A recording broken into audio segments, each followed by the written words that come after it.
요즘 제조업체나 농업 현장, 서비스 업종까지 현장에서 외국인 근로자들을 쉽게 볼 수 있습니다. 외국인이 더 많은 현장들도 있을 정도인데요. 우리나라에 외국인 근로자 도입 시스템이 있습니다. 바로 고용 허가제인데요. 올해 시행 20년째를 맞았습니다. 우리의 부족한 일손을 채워주면서 외국인 노동자의 수도 크게 늘었는데 그런 만큼 이 고용 허가제를 둘러싼 이해관계도 아주 복잡해졌습니다. 지난 3개월 동안 이 문제를 취재해온 시사기획창의 손은혜 기자와 그 실태 살펴보겠습니다. 손 기자 어서 오십시오. 안녕하세요. 예. 이 고용허가제가 어떤 제도인지 좀 생소하게 다가오는 시청자분들이 계실 텐데 설명 좀 해주시죠. 네, 맞습니다. 조금 20년이나 되어온 제도인데도 아직도 생소하게 느끼시는 분들이 있더라고요. 고용허가제는 내국인 근로자들이 이제 부족한 중소기업 업체들에게 인력을 공급하기 위해서 우리가 2004년에 만든 제도입니다. 그러니까 방글라데시, 필리핀 이런 소위 개도국이죠. 한 16개 국가와 우리가 협정을 맺고 우리가 이만큼의 인력이 필요하니 이만큼을 좀 보내주십시오. 이렇게 얘기를 하면 이제 계약을 맺은 그 나라가 인력을 이제 보내주고 그렇게 하면 우리 사업장들이 고용센터에 신청을 합니다. 우리가 이렇게 부족합니다. 이렇게 신청을 하면 이제 신청한 만큼 외국인 근로자들이 그 사업장에 와서 일을 하게 되는 이런 제도인데 점점 너무 제조업체들이 인력난을 호소하다 보니 올해 정부가 역대 최대 규모 16만 5천 명의 근로자들을 이제 우리나라로 고용허가제를 통해서 들여오기로 이렇게 결정한 상태입니다. 그래요? 그럼 올해 한 해에만 16만 5천 명이라는 네, 뜻이에요? 맞습니다. 네. 정말 규모가 엄청난데 이 송 기자 만든 제작한 그 프로그램 그 도입부를 보니까 동남아시아를 방불케 하는 그 출근길 현장 그게 맞습니다. 보니까 우리나라 산업 현장이더라고요. 산업단지 근처에서 맞아요. 그 정도로 지금 외국인 근로자들이 많구나 좀 놀랐는데 자 이렇게 그 국가에서 한 해 들어올 그 외국인 근로자 수를 이렇게 상향해서 조정해야 될 정도로 그렇게 그 내국인들로는 충당하기 어려울 정도로 우리가 그 일손이 부족한 상황인 겁니까? 네, 맞습니다. 네. 지금 뭐 농촌 가보시거나 일선 제조업체들 가보시면 정말 한국인 근로자보다 외국인 근로자가 더 많다 싶을 정도로 정말 많은 외국인 근로자들이 일하고 계신데 중소기업 중앙회 통계를 보니까 중소기업 10곳 가운데 3곳이 우리 너무 사람 모자랍니다. 이렇게 얘기를 하셨다고 하고요. 그리고 지금 16만 5천 명을 들여와도 통계상으로는 3만 명 이상이 중소기업체에서 아직도 부족하다. 이런 결과가 그래요? 나와 있다고 합니다. 네. 자, 외국 인력이 어떻게 보면은 우리의 저 부족한 그 일터를 좀 메워주는, 채워주는 그런 역할을 하고 있는 셈인데 이 도입 초창기, 고용허가제 이 도입 초창기에는 뭐 갈등이 정말 많았잖아요. 그래서 뭐 폭언을 하는 경우 고용주가 뭐 폭행을 하는 경우도 많았고 그런 뉴스들도 우리가 많이 보지 않았습니까? 지금은 어떻습니까, 상황? 지금도 이게 20년이 됐는데도 아직도 갈등이 많더라고요. 사업주는 사업주대로 불만이 많고 외국인 근로자는 외국인 근로자대로 불만이 많은데 가장 큰 쟁점은 아무래도 사업장 변경을 하냐 마냐 이런 문제인 것 같습니다. 사업장 변경이라 한다면 그 먼저 문제가 생겨서 그 외국인 근로자가 다른 사업장으로 이동할 수 있느냐 없느냐 맞습니다. 그 문제 말씀하시는 거죠? 외국인 근로자는 너무 사업장을 바꾸고 싶은데 사업주는 못 바꾸게 하는 거죠. 근데 원칙적으로 고용허가제는 사업장을 이동하면 안 됩니다. 원칙적으로는. 근데 제가 어떤 노동자분을 만나려면 방글라데시에서 온 분이었습니다. 그러니까 일을 하다가 석재 공장에서 일을 했는데 석재 공장. 네, 동료 한 분이 이제 이분을 이제 큰 쇠뭉둥이 같은 것으로 급소를 이렇게 때리셨단 말이죠. 명백한 폭행이죠. 폭행이라서 난 사업장 변경을 너무 하고 싶다. 이렇게 말을 했음에도 불구하고 왜 그런 폭행이 있었던 거죠? 폭행은 이제 뭐 여러 가지 사유들이 있었는데 거기까지는 이제 뭐 그러니까 근데 맞을 만한 사유라는 건 사실 없지 않습니까? 그쵸. 사람이 사람을 때리면 안 되죠. 때리면 안 되죠. 그렇게 해서 이제 이분이 이동을 하려고 했는데 처음에 이제 경찰도 대수롭지 않게 여기고 그 폭행한 분도 나 장난이었다 이렇게 얘기를 하시고 그러다가 경찰이 이 사건을 검찰로 넘기고 하는 과정에서 이제 결국에는 사업장 이동을 해주기로 했는데 그 사유를 근로자 태업으로 사업장을 옮기는 이유를 근로자 태업으로 표시하게 하더란 말이죠. 아 그래요? 이분은 굉장히 억울하죠. 근로자 태업으로 표시한 이유는 이렇게 해야 사업주에게 이제 여러 피해가 없기 때문인데 한번 그 근로자의 말을 한번 들어보시죠. 네. 이건 거짓말이에요. 나는 열심히 일했어요. 근데 왜 여기에 사인하셨어요? 맞다고. 지금 여기서 가고 싶어. 그래서 나 다 안 보아서 사인해 줬어요. 말씀하신 대로 이 뭔가 문제가 발생해서 그 사업장을 바꾸고 싶어도 바꾸지 못하도록 제한이 돼 있잖아요. 근데 이런 문제들이 계속 발생을 하니까 그 사업장을 변경할 수 있는 그런 요건을 좀 확대했다고 들었거든요. 예. 네, 건님 말씀대로 사업장을 이동할 수는 있습니다. 그런데 원칙적으로 고용허가제는 예. 사업장을 이동하지 못하게 하는 것이 원칙이기 때문에 예외적인 사유만 이제 인정을 해주는 거죠. 예외적인 고용주가 사유? 허락할 경우. 한번 CG 한번 보실까요? 예. 근로계약을 만료한 후에 갱신을 거절하거나 아니면 이게 사용자 측의 입장입니다. 사용자가 부당한 처우를 하거나 예. 아니면 정말 어디가 다쳤거나 이런 굉장히 명확한 이유가 있을 때만 변경이 되는 거죠. 굉장히 어렵네요. 네, 어렵습니다. 그리고 이마저도 신청 기한이나 횟수나 뭐 이런 데 다 제한이 있거든요. 그러니까 사실상 이동하기가 굉장히 쉽지 않다 이렇게 보는 게 맞는 말이고요. 아. 그리고 여기에 더해서 최근에 정부가 외국인 근로자들 사업장 변경 이슈에 더해서 권역도 제한하는 방안을 발표를 했거든요. 그러니까 예. 경기도에 있으면 경기도 안에서만 움직이십시오.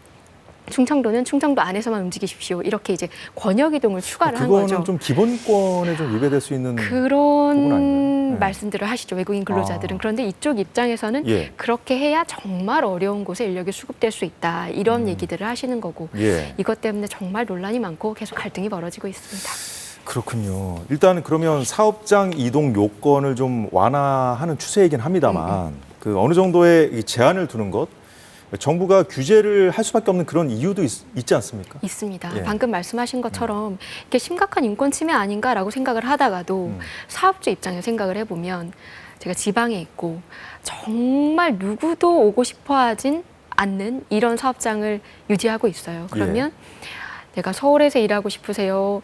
저기 전라도, 죄송합니다. 어쨌든 지방에서 일하고 싶으세요? 이렇게 얘기를 하면 사실 외국인 노동자들도 선호하는 지역이 있단 말이죠. 이렇기 때문에 이제 점점 더 이런 인권 침해적인 상황이 발생을 하는 그렇군요. 건데 예. 그래서 지금 제가 돼지 부산물을 이용을 해서 순대국밥업체에 납품을 한다는 축산물 가공업체 대표를 한번 만났습니다. 예. 그분 얘기 한번 들어보시죠. 신규로 들어온 친구들이 4명인데 그중에서 2명이 이제 나갔고 그중에 1명은 들어온 그 다음날 바로 나갔어요. 기본적인 생필품도 받고 짐도 풀고 위생교육 딱 진행하고 났더니 처음부터 저희 쪽 업종은 싫었다고. 내국인도 피하는데 외국 친구들도 피해요. 그러니까 이걸 보셔도 알겠지만 그럼 왜 들어왔냐? 이 업체랑 왜 계약을 했냐?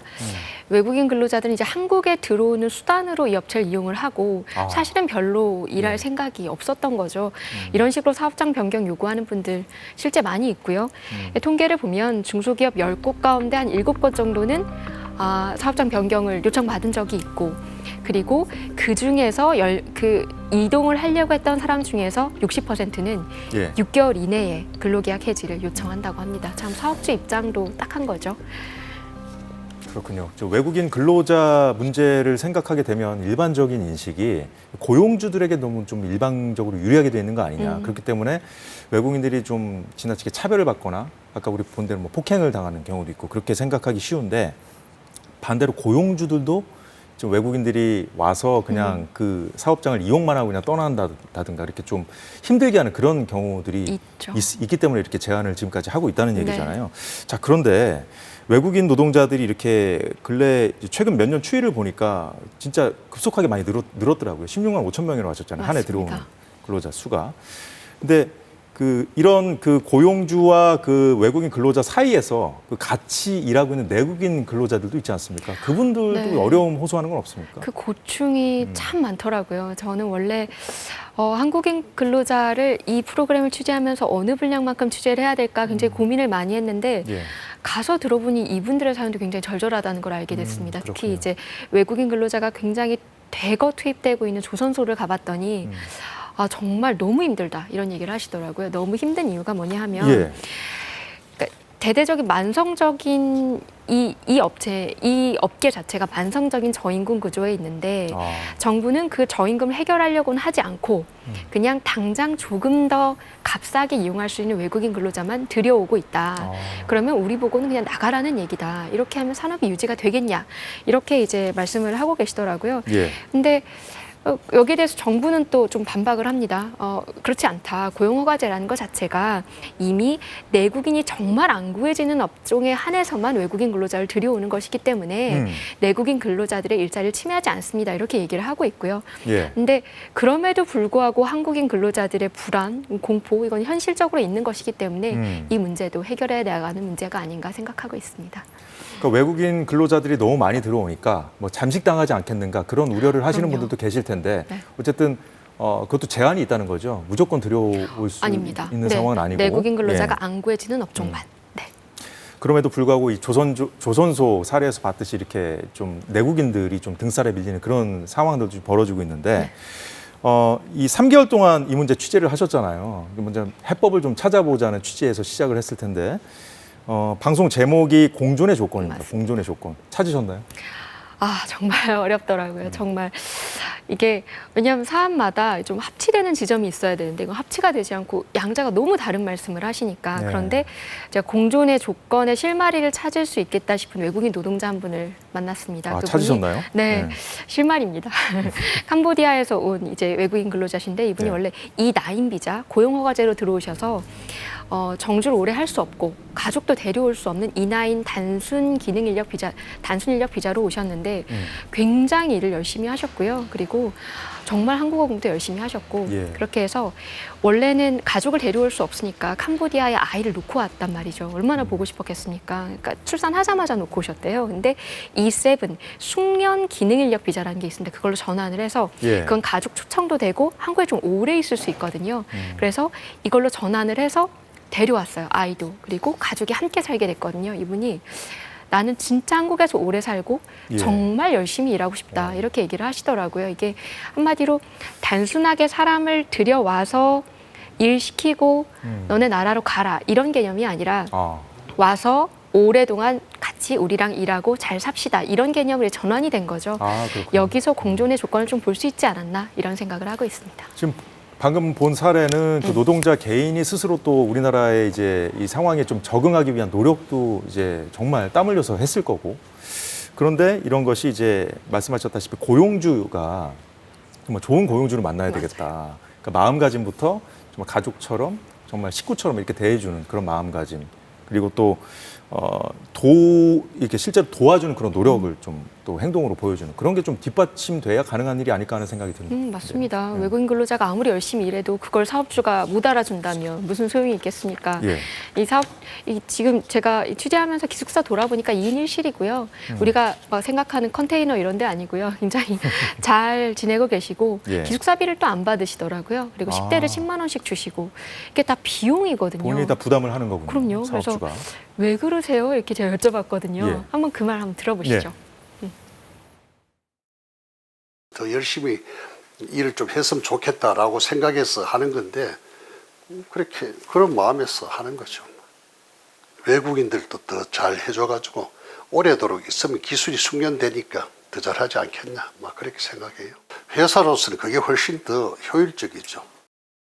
우리 필요에 의해서 몇 명만 딱 맞춤형으로 데리고 와서 그리고 이제 그 수요가 끝나면 내보내는 이러한 근시안적인 방식으로 이것을 국익이라는 이름으로 포장하여서 그 산출 방식만을 고집할 것이 아니라 좀 더 넓게 시야를 좀 확장해서 지금 고용주의 어떤 모범적인 사례도 봤지만 그 우리 사회 우리 모두가 좀 그 외국인 노동자들을 보는 그 인식이랄까요? 이런 것 좀 개선이 된다면 좀 더 장기적인 관점에서 봤을 때 고용허가제 효과도 조금 이득이 되지 않을까 하는 생각이 드는군요. 네, 맞습니다.